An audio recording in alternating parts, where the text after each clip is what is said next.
Everybody, welcome to Subunit 2 of Unit 2. We're in the Cold War. And, if I've got a challenge fitting everything into any particular unit, this one's the hardest by far, will remain the hardest. So for me, I've been studying the Cold War since I was a kid. And since I was a kid, it was both history, because it stretched back to before I was in school, but it was also civics, because we talked about the reality of the Cold War and things that were happening in class about real-time things. So I graduated high school in 1985, began college shortly thereafter, and so it's just been part of my study. I finished my PhD in the year 2000. So it was pretty recent history by that point, but it was part of what we studied. So here's a challenge for me, is to talk to you about the Cold War and fit it all in appropriately. And here I'm going to cheat just a little bit. There are three topics in particular that I really wanted to fit in, but didn't quite hit any of the themes. One of them is about oil diplomacy, the role of the rise of OPEC, or the Organization of Petroleum Exporting Countries, and the massive energy shocks and oil shocks in the U.S. in the early and late 70s, and how they shaped the presidencies of Nixon, Ford, and Carter, and how it shaped our diplomacy in dealing with them. It was a clever approach by some countries that thought they had leverage on us then.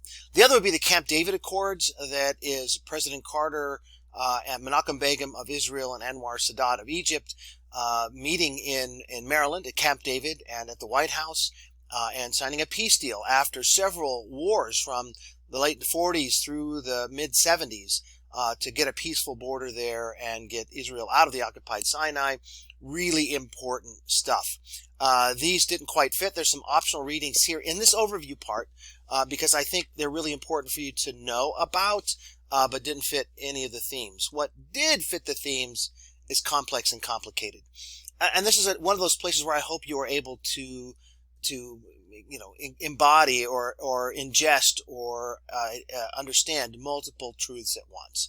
Because the U.S. does a lot of really problematic things during the Cold War in the name of getting its ideology and geopolitical strategy and simply supporting friends who may not have been savory friends over the era, but also did some really quite remarkable things.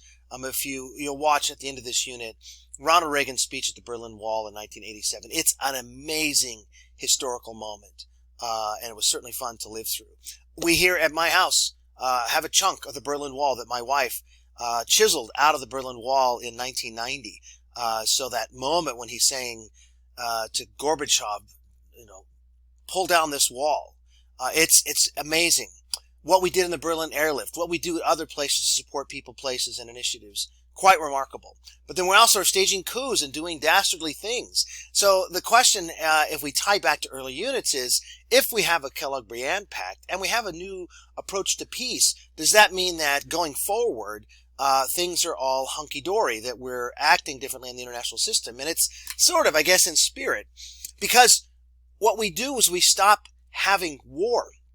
We stopped using the military to do things that we might have otherwise done. For example, we had this high point in the 1930s in that last unit during the Good Neighbor policy when Mexico nationalizes oil and FDR decides not to do anything because they gave fair compensation to the oil companies. And away we went.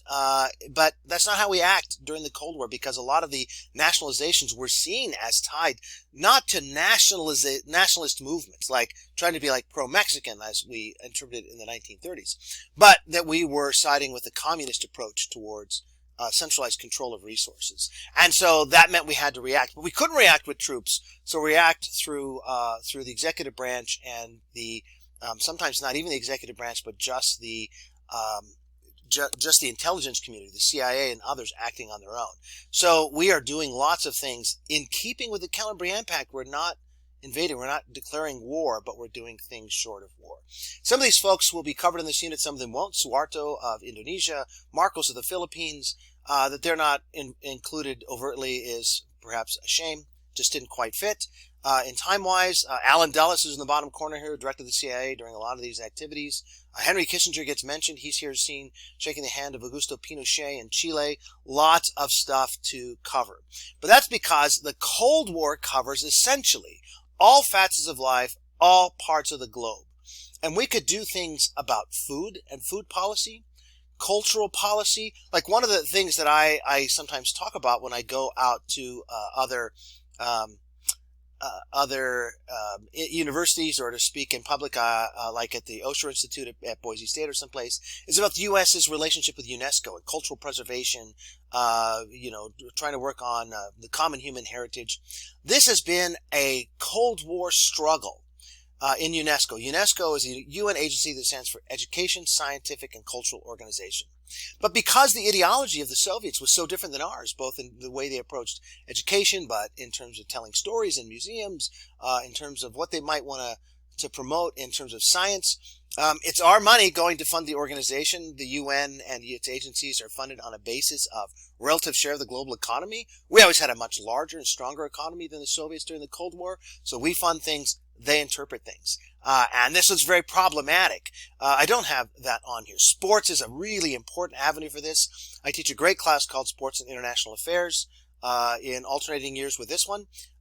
So next fall, you could take that class if you wanted. We dive into a lot of these things and how the Cold War is exemplified and heightened there. The idea of the miracle on ice, or being kind of safely admiring of a Soviet athlete like Olga Korbut, who's pictured here in the middle. But we haven't really talked about nuclear politics and nuclear policy after World War II. We have a reading about Ronald Reagan trying to negotiate with the Soviets to curtail certain kinds of nuclear weapons, but we don't really look at the expansion of that and nuclear brinksmanship in the 50s, 60s, and 70s. We don't talk about the space race in this class, and really its role in War and Peace, except for a photo I'll show you here in a little bit. Ho Chi Minh, the Berlin Wall, Salvador Allende, Patrice Lumumba. We don't have time to cover it all, but it is, keep that in mind, it's all facets of life, all parts of the globe, and it's really hard to find something that's occurring that doesn't touch back on the Cold War. So please keep in mind that there's so many more things that could, should, need, ought be included as we look at the Cold War than we have time to cover. East Asia is one of those. On the previous slide, there's Suharto of Indonesia. There's Marcos of the Philippines. We could look at the way we support Japan in subunit 1 of this unit. There is a reading about the peace treaty in Japan. We focus, though, in this unit on 3 places in the readings. One is and videos. It's Korea, it's Vietnam, and it's China. And one of the things about China is always about how we use sovereignty as a tool. So I know that's one of the overarching key concepts of this, but the concept of sovereignty is in terms of which representatives from China we recognize and our allies recognize to try and control who has access to larger diplomatic channels around the world is an important one from the late 1940s to the early 1970s and beyond, but primarily then. So the question it comes at the UN is, do you recognize, back up briefly, the Chinese had a revolution that started in the 40s, ended in 1949. You had the Republic of China, which were the former nationalists who moved to Taiwan, and you have the People's Republic of China under Mao, who's seen here shaking hands with Nixon towards the end of that era. We recognize the legitimacy of the Republic of China. Those are the folks who occupy Taiwan. That's where they're based, but they claim to be the legitimate heirs of all of China. And we agree. So we use that sovereign recognition of them, and you have our allies recognize them to the exclusion of the People's Republic of China to sort of try and isolate them. But there comes a point in the 70s, you got a reading about George H.W. Bush, who was then our UN ambassador, trying to retain rights for the Republic of China, Taiwan, to be at the UN when it was clear that the world had shifted and was favoring the recognition of the People's Republic of China, Mao and company. When Nixon goes to China, it's called by some people the week that changed the world. We got an hour-long video about that. It's focused both on the press coverage, because here's the thing. There's a lot of interesting diplomatic tools that the United States possesses and uses that are different from other countries and that don't get covered well in this class. So cultural diplomacy, like the role of Hollywood, the role of music, the rock and roll, and how it plays out around the world as an extension of the United States. Interesting stuff. How our media operates is another one of those. And then how the diplomats, the executive branch, the legislative branch also use the press to try and get out their messages. That's a really good, covered really interestingly in that video. But the other two would be the Korean War, which is important to point out, there is no declaration of war for that. You won't see any congressional declaration of war because it's a UN war. And if you want to go back to Bora and the arguments before we were deciding whether to join the League of Nations or not, one of the things he said is we're going to get dragged into wars that we might not want. Here's one of those. We did want it, but it is not a war declared by Congress. Congress agrees to the UN Charter. The UN Charter contains language that requires member states to act if the Security Council declares a military action. It does. There's a conflict, a UN conflict in Korea. We're the main funders. We're the main fighters. But we don't declare war. This is a picture of the demilitarized zone that still exists. Officially, that war never ended. So there's no overt peace treaty, just a ceasefire. Then also we have Vietnam and the fighting in Indochina, which spreads into Laos, which spreads into Cambodia, which impacts Thailand, which does a lot of things that we don't have time to cover in this class. But the U.S. and East Asia is dominated by these three, but not exclusively dealing or reeling with these three. Absolutely, there's a role for Idaho. Let's do 4 quick thoughts. So one is, the only deaths at a nuclear facility during the Cold War were in Idaho, at the Idaho National Labs, because there's testing and things going on there around Idaho Falls.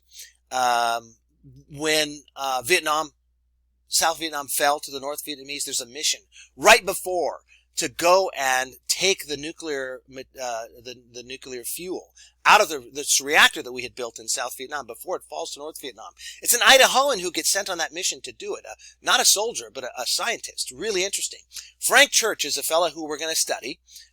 He's a senator from Idaho. He leads something called the Church Committee or the Church Commission to investigate all the shenanigans we mentioned up here with the expansion of the non-constitutional state apparatus doing things. The Church Commission. You can have some readings about it. Really important stuff, as important as Bora was. And then there's this thing called the Partners of the Americas, where Idaho gets paired in a partnership, a Cold War partnership, with part of Ecuador, the nation of Ecuador in South America, and does a lot of interesting things. There is a special collections archive here at the University of Idaho on the UI efforts with the Partners of the Americas and the way that UI partnered with entities in Ecuador. It'd be a great senior thesis or even a master's thesis for a history major. Could be really interesting. But there is an Idaho role to this. Certainly, Idaho's interested in Ronald Reagan and what he's up to in the 1980s. So this is a picture of him announcing an initiative called Star Wars, which was a missile defense system that people still debate whether it was a legitimate attempt at scientific missile defense, or whether it was an attempt to get the Soviets to spend money they didn't have in an attempt to bankrupt them. There are a lot of efforts through the Cold War in the 1980s in particular to get the Soviets to change. And a lot of what happens is the Soviets of its own volition starts to change. There's an alignment of things going on, what Gorbachev as the premier and the Soviet Union was up to, what Reagan was up to, what our allies were up to, what the Catholic Church and the Orthodox churches were up to, what non-governmental organizations were up to, all kinds of things happening in the 1980s that come as we approach the end of the Cold War.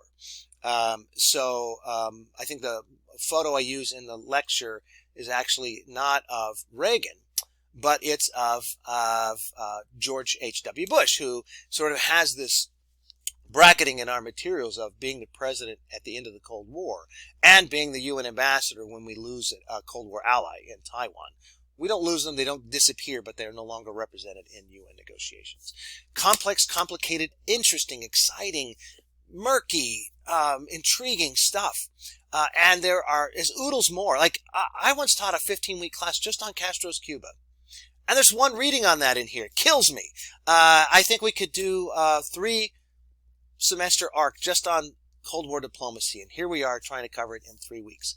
That means if you got things you want to follow up on, things you want to talk about, issues, questions, comments, ideas, reach out. I'm ready to visit with folks in person, email, Zoom, phone, whatever.